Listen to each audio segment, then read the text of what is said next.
জন্ম নিয়ন্ত্রণ পদ্ধতি কি এবং কোন পদ্ধতি অবলম্বন করা যাবে? ভাইরা আমার, জন্ম নিয়ন্ত্রণ পদ্ধতি অবলম্বন করা জায়েজ শর্ত সাপেক্ষে। প্রথম শর্ত হলো জন্ম নিয়ন্ত্রণের উদ্দেশ্য হতে হবে গ্রহণযোগ্য। সেটা কি? হয়তো কোনো কারণে ভদ্র মহিলার একটা বাচ্চা আছে, এখন আরেকটা বাচ্চা উপর্যুপরি হয়ে গেলে দুটা বাচ্চা মানুষ তিনি করতে পারবেন না, এরকম কোনো জায়গায় আছেন একাকী স্বামী স্ত্রী, কথার কথা।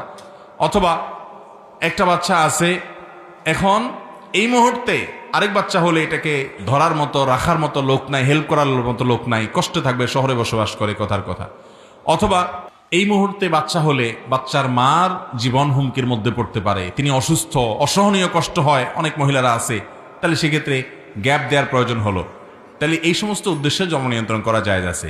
কিন্তু আমাদের সমাজে বেশিরভাগ মানুষ জন্ম নিয়ন্ত্রণ করে উদ্দেশ্য হলো যে আমার ইনকাম কম, রুজি রোজগার কম, বেতন কম, তো এখন জন্ম নিয়ন্ত্রণ না করলে পোলাপান আরেকটা হলে খাবেটা কি, খাওয়াবোটা কি, এই উদ্দেশ্যে যদি জন্ম নিয়ন্ত্রণ করে, এই চিন্তা থেকে যদি জন্ম নিয়ন্ত্রণ করে, সেটা হারাম বা নাজায়েজ হওয়ার ব্যাপারে কারোর কোনো দ্বিমত নাই। কেন? কারণ সেটার মানে হলো আপনি আল্লাহকে রাজ্জাক হিসাবে বিশ্বাস করতেছেন না। আল্লাহ বলছেন ওয়ামা মিন দাব্বাতিন ফিল আরদি ইল্লা আলাল্লাহি, আল্লাহর জমিনে যত প্রাণী আছে সবার রিজিকের দায়িত্ব কে নিয়েছেন? আল্লাহ বলেছেন যে লা তাকতুলু আওলাদাকুম খাশিয়াতা ইমলাক নাহনু নারযুকুহুম ওয়া ইয়াকুম, তোমাদের সন্তানদেরকে কি খাওয়াবা এই চিন্তা থেকে হত্যা করো না, ভ্রূণ হত্যা করবা না। এটাও মানুষ হত্যা করা। আমরা অনেকে খুন করি না, মানুষ খুন করি না, নামাজ কালাম পড়েন মুসলমান, মানুষ খুন, ওরে বাবা এটা জীবন আপনি করেন নাই, কিন্তু ভ্রূণ হত্যা করছেন, মায়ের গর্ভে থেকে সন্তানকে ধ্বংস করছেন ওষুধ দিয়া, আছে না নাই এ রোগের রোগী? এটাও মানুষ হত্যা করার শামিল। আল্লাহ বলেছেন তোমাদের সন্তানদেরকে হত্যা করবা না, তোমরা খানা কি দিবা এই ভয়ে? আমি তোমাদেরকেও খাওয়াবো, তাদেরকেও খাওয়াবো। কে খাওয়াবেন? আল্লাহ খাওয়াবেন। যত পশু পাখি পৃথিবীতে আছে তাদের রিজিক আল্লাহ তাআলা দেয় কি দেয় না? তাহলে আপনি আশরাফুল মাখলুকাত, আপনার রিজিকও আল্লাহ তাআলা দিবেনই দিবেন। অতএব রিজিকের চিন্তা থেকে জন্ম নিয়ন্ত্রণ করলে সেটা জায়েজ হবে। জন্ম নিয়ন্ত্রণ জায়েজ হওয়ার জন্য দ্বিতীয় শর্ত হলো পদ্ধতি হতে হবে অস্থায়ী। স্থায়ী পদ্ধতি এটা অবলম্বন করা জায়েজ নেই, যেমন লাইগেশন বা এ জাতীয় কোনো আপনার জন্ম নিয়ন্ত্রণ পদ্ধতি যে পরিপূর্ণভাবে স্থায়ীভাবে বাচ্চা নেয়ার ক্ষমতাই বন্ধ করে ফেলা, শেষ করে ফেলা, এটা জায়েজ নাই, হারাম। কারণ যে কোনো মুহূর্তে আপনার সন্তানের প্রয়োজন হতে, আল্লাহ আপনাকে দুইটা বা তিনটা সন্তান দিয়েছেন, দুইটাই মারা গেল, তিনটাই মারা গেল, এরপরে কি হবে? আল্লাহ না করুন একটা দুর্ঘটনা এরকম ঘটতে পারে কি পারে না? অতএব স্থায়ীভাবে জন্ম নিয়ন্ত্রণ করা জায়েজ নাই। ভাইরা আমার, আমাদের দেশে যেসব মিথ্যা কথা খুব জনপ্রিয়, এই জনপ্রিয় মিথ্যা কথাগুলোর ভিতরে একটা হলো ছোট পরিবার সুখী পরিবার।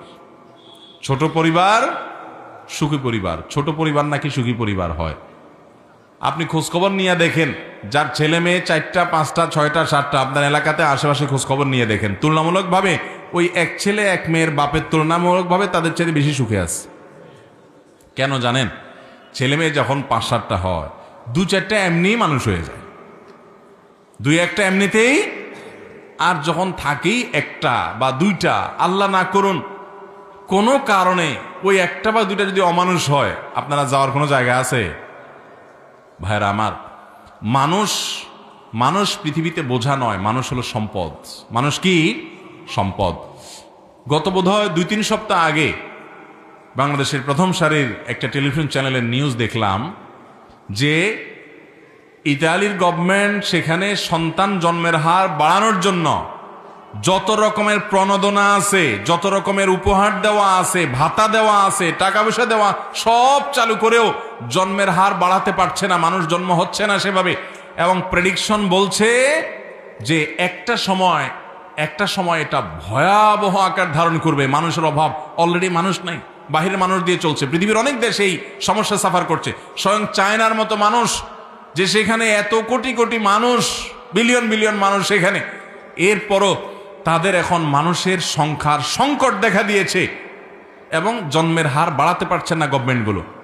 পশ্চিমা দুনিয়ার অনেক দেশে বাচ্চা যদি হয়, বাচ্চা হলে বাচ্চাকে বাচ্চার মাকে, বাচ্চার বাপকে ভাতা, টাকা পয়সা, এটা সেটা প্রণোদনা দিতে দিতে গভর্নমেন্ট অস্থির হয়ে যায় যেন বাচ্চা হয় মানুষের, কিন্তু বাচ্চা হয় না। কেন? একবার মানুষের মধ্যে বাচ্চা না হওয়ার প্রবণতা যদি তৈরি হয়ে যায়, আবার এই প্রবণতা দূর করে বাচ্চা হওয়ার প্রবণতা বা মানব সম্পদ বৃদ্ধির যে প্রয়োজনীয়তা, সেই জায়গায় আর মানুষকে আনা সহজ হয় না। ওই যে পশ্চিমা দুনিয়াতে মিউচুয়াল আন্ডারস্ট্যান্ডিং এর মাধ্যমে একে অন্যের চাহিদা পূরণ করতে পারতেছে, যৌন চাহিদা পূরণ করতে পারতেছে, দরকার কি আর সন্তানের সমস্ত যা ঝামেলা?